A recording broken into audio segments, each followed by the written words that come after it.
Assalamualaikum warahmatullahi wabarakatuh. Perkenalkan, nama saya Rusdiawan. Saya adalah mahasiswa Institut Agama Islam Negeri Bone dengan prodi Ekonomi Syariah. Di video ini saya ingin melaksanakan salah satu tugas akhir dari prodi Ekonomi Syariah, yaitu pengantar manajemen. Jadi tugasnya itu memilih salah satu opsi yang diberikan oleh mata kuliah ini, dan saya memilih kepemimpinan dalam manajemen.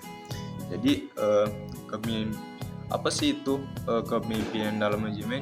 Yang perlu kita ketahui yang pertama itu bahwasannya adalah apa sih itu kepemimpinan?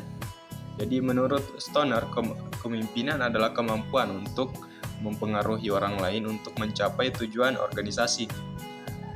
Dan menurut Robbins, kepemimpinan adalah seni memotivasi individu untuk bekerja melalui visi bersama. Jadi kepemimpinan adalah proses memengaruhi atau memberikan contoh kepada kelompok atau organisasi untuk mencapai tujuan bersama. Jadi apa sih hubungan kepemimpinan dengan manajemen? Jadi kepemimpinan adalah elemen penting dalam fungsi manajemen seperti perencanaan, pengorganisasian, pengendalian, dan pengarahan. Nah, dalam pemimpin ada pun ciri-ciri yang efektif. Yang pertama dari karakteristik pemimpin sukses, yang pertama dari integritas. Jadi integritas ini adalah pemimpin harus dapat dipercaya. Kalau ketika kita menjadi seorang pemimpin, kita harus dipercaya oleh anggota tim kita. Dan yang kedua adalah empati. Jadi empati ini adalah kemampuan untuk memahami kebutuhan dan perasaan tim. Nah, empati ini berarti kita harus memahami anggota dari tim kita sendiri atau organisasi kita sendiri. Dan yang ketiga adalah komunikasi. Komunikasi ini adalah mampu menyampaikan visi dengan jelas. Jadi ketika kita ditunjuk menjadi seorang pemimpin, kita harus memiliki visi yang jelas. Tidak boleh ketika kita jadi pemimpin kita tidak boleh tidak memiliki visi, karena ketika kita jadi pemimpin tidak memiliki visi, kita akan kebingungan, kita akan membawa kemana tim ini. Yang keempat adalah keberanian, berani mengambil risiko dan tanggung jawab. Dan yang kelima adalah inovatif, berpikir kreatif dan menyelesaikan masalah. Jadi dalam menjadi pemimpin ini, ketika kita bertemu masalah, kita tidak boleh menyerah dari masalah itu. Kita harus berpikir secara kreatif agar menyelesaikan masalah itu. Dari penelitian menunjukkan bahwa pemimpin dengan empati yang tinggi lebih mampu memotivasi tim. Kenapa? Karena tim ini merasa bahwasannya si pemimpin ini bisa mengetahui anggota-anggotanya. Yang selanjutnya adalah teori kepemimpinan. Yang pertama adalah teori sifat. Pemimpin lahir dengan sifat tertentu seperti kepercayaan diri dan karisma. Jadi dari sifat ini bisa kita lihat bahwa ketika ada seseorang yang percaya diri dan berkarisma, itu adalah ciri-ciri dari pemimpin. Yang kedua adalah teori perilaku. Pemimpin sukses dapat dilatih melalui kebiasaan tertentu. Jadi cara melatihnya itu adalah yang pertama melatih si calon pemimpin ini dengan mengambil keputusan. Yang ketiga adalah teori kontingensi. Jadi efektivitas kepemimpinan tergantung pada situasi. Jadi dalam ciri-ciri kepemimpinan ini kita harus fleksibel. Tidak boleh hanya seperti otokratis yang akan saya jelaskan di slide selanjutnya. Dan yang keempat adalah teori transformasional. Jadi pemimpin itu menginspirasi untuk perubahan besar dalam tim dan organisasi. Dan yang selanjutnya adalah gaya kepemimpinan. Ada 4 gaya kepemimpinan. Yang pertama adalah otokratis. Jadi pemimpin itu pengertian dari otokratis ini adalah pemimpin mengambil keputusan sendiri tanpa masukan tim. Jadi kalau dibahasakan otokratis ini pemimpin yang tidak percaya, maksudnya tidak terlalu percaya terhadap timnya. Jadi cocok untuk situasi darurat. Yang kedua adalah demokratis. Jadi pemimpin ini melibatkan tim dalam mengambil keputusan seperti ketika dia ingin lakukan sesuatu, dia melibatkan timnya dan meminta pendapat dari tim sendiri. Yang ketiga adalah laissez-faire, yaitu memberikan kebebasan penuh kepada tim, cocok untuk tim yang sudah matang dan terampil. Jadi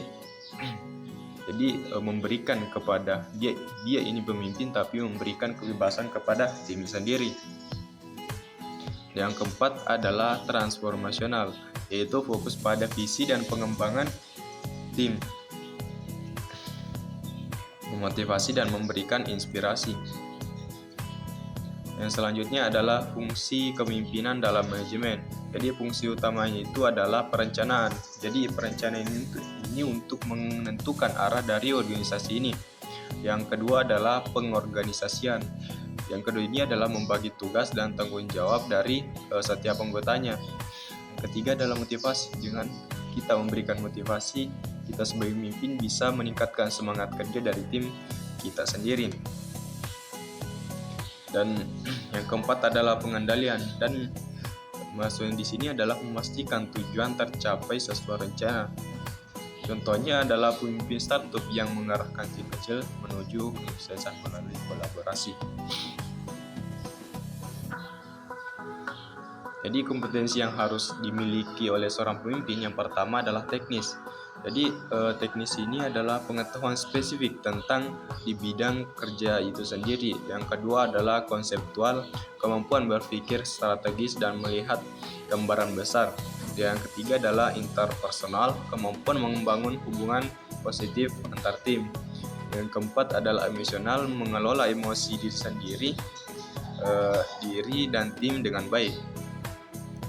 Dan dalam menjadi pemimpin, pasti kita mengalami yang namanya tantangan. Adapun tantangan yang dialami oleh kepemimpinan yang pertama adalah pengelolaan konflik.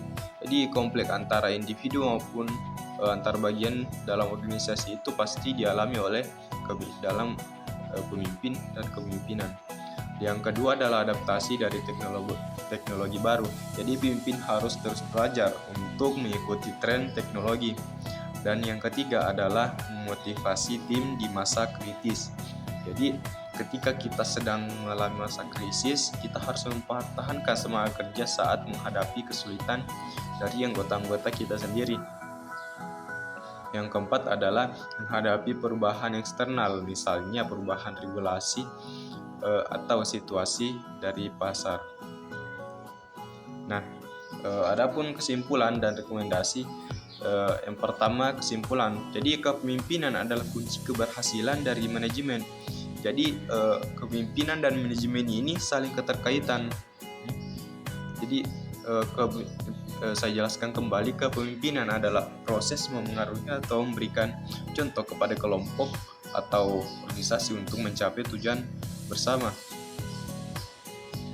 Nah, tidak ada satu gaya, dan selanjutnya adalah tidak ada satu gaya yang cocok untuk semua situasi. Fleksibilitas adalah kunci. Jadi ketika kita memimpin suatu kelompok atau organisasi, kita harus memiliki sifat salah satu semua dari gaya pemimpin ini. Dan rekomendasi, kembangkan dalam menjadi pemimpin, kita harus kembangkan kemampuan komunikasi dan empati, tingkatkan kemampuan pengambilan keputusan, dan berlatih untuk menjadi pemimpin yang adaptif. Oke, mungkin itu saja dari saya. Sekian dari presentasi ini, saya ucapkan terima kasih sudah menonton ini. Sekian, wassalamualaikum warahmatullahi wabarakatuh.